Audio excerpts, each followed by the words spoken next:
So we haven't really, I said the words, but we haven't mentioned it yet. So Dragon's Den 2023, yourself and co-founder Teddy, the namesake obviously of Perfect Ted, yourselves pitch the Dragons. For those listening in the US, Shark Tank, right? I believe in my home country as well, Shark Tank.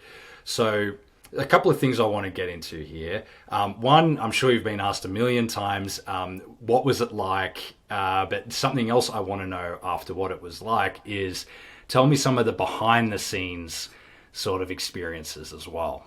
Yeah, absolutely. So as you mentioned, Teddy and I went on Dragon's Den, and it was an incredible experience. But obviously, very anxiety inducing, as you could imagine, because you are pitching a business that you have created yourself with your co-founders, that you care a lot about, to 5 of the most esteemed investors, most famous investors, one could argue, in the country, and are putting yourself on a stage to be torn down if they want to tear you down, and sometimes they do, and they can, and they will, and it's really out of your control, and I had a hard time coping with that because I'm a bit of a control freak. And so I like to control what I can control, but anything that's left in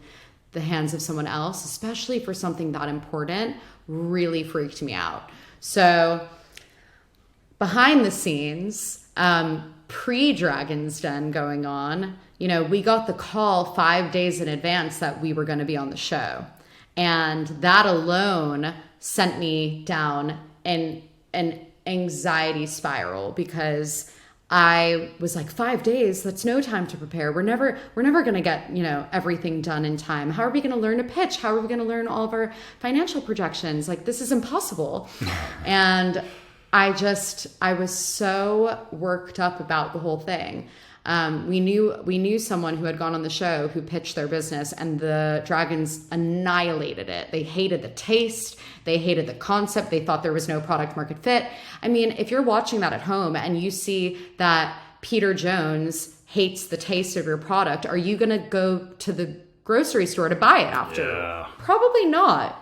Yeah. Right? So their judgment is so important. And so I was just so anxious about what would happen. I pulled out 3 times before actually filming. And it was, one day I was in, the next day I was out, the next day I was in, the next day I was out. It was just so up and down. Obviously, eventually, I agreed to go on. We got there in the end, and they put you up in a hotel in Manchester, the BBC. We had a 7 a.m. Call time, so I woke up at something like 4:30 in the morning to get my hair and makeup done.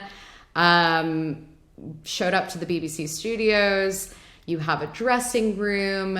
The production team meets you. You're asked to go through your pitch several times. You set up your set.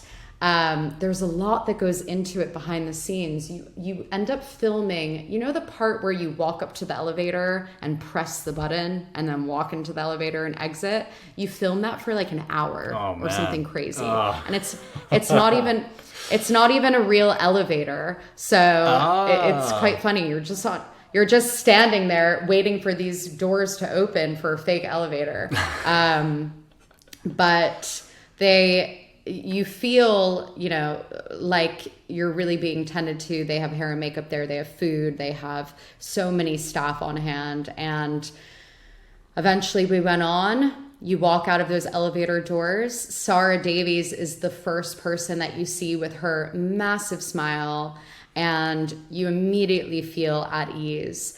And you deliver the pitch, the most important pitch of your life. And luckily for us, we nailed it. And I say we nailed it because it was the only time when we had been practicing that we actually got everything right.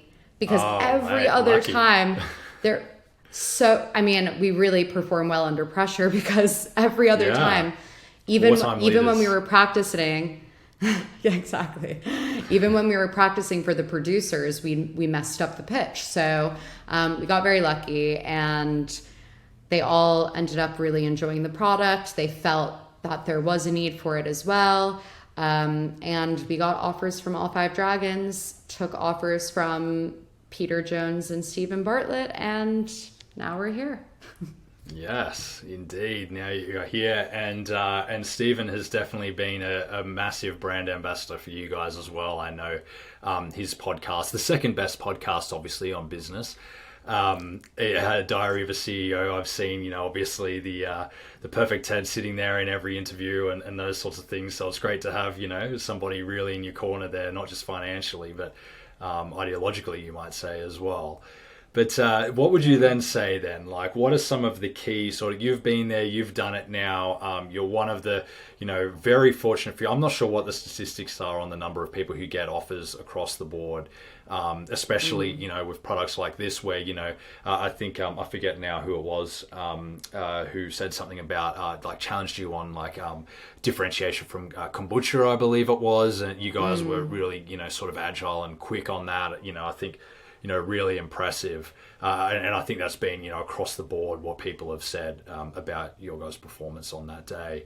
But, okay, your situation, quite uncommon. So the key question, I think, now has to be, what's the key piece of advice you would give to somebody who's wanting to get on the show about, obviously there's some things like knowing your numbers and things like that, not having too much attitude towards the dragons, but, do you have any sort of gems of, oh, okay, I didn't expect this coming in and this is something I would have liked to have known before I came in, other than the fake elevator, of course. For sure.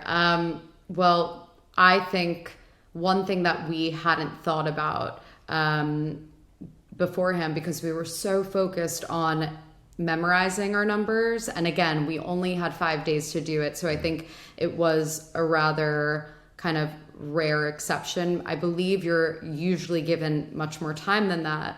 But I think Teddy and I would have probably used it more as an opportunity to make good TV. We were in there for an hour and a half, and we were really just fielding questions. And I think Teddy had a few funny one-liners. He mentioned that Peter Jones asked him, is there anything wrong with your business? And Teddy responded, well, I'm terrible to work with, which was, a very acute joke.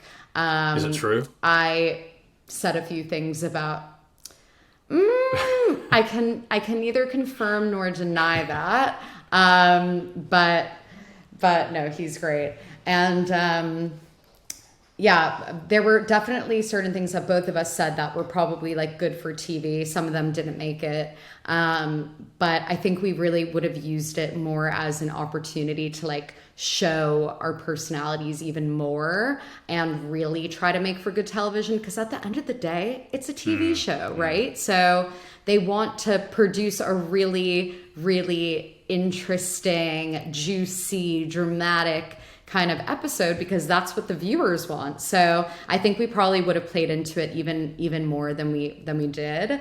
But I think for anyone who is looking to go on the show, if they are questioning doing it or even questioning to apply, because it's obviously very nerve-wracking and it's, it can be a risk to the business. If you are so passionate about the product or service that you have created and you have dropped everything that you're doing, and you have, you have given up other opportunities to pursue this. If you've already done that, that's the hardest part, right? Mm-hmm. That is the hardest part. Doing it is the hardest part. So going on a show to effectively promote your business, because that's what it is. It's essentially free marketing. It shouldn't be as stressful as it seems. And I certainly wish that I, retroactively could take my own advice, because Had I thought about it like that when I was having all of these panic attacks beforehand, I wouldn't have had to suffer like I did, because it sounds so simple now. But really just doing it, because you've already done the hardest part. Starting a business is the hardest part. So yes, but as you mentioned, knowing your numbers, very important. A lot of people do go on and they don't actually know some of their numbers. We did a ton of prep into what kind of numbers are they looking for? Do we need to know every single, margin that we have with every retailer that we work with? What's our, 5-year projections, gross profit, net profit, the whole gist. Like, you have to kind of know everything. But yeah, there's really no way around that one. You just have to know it. Yeah.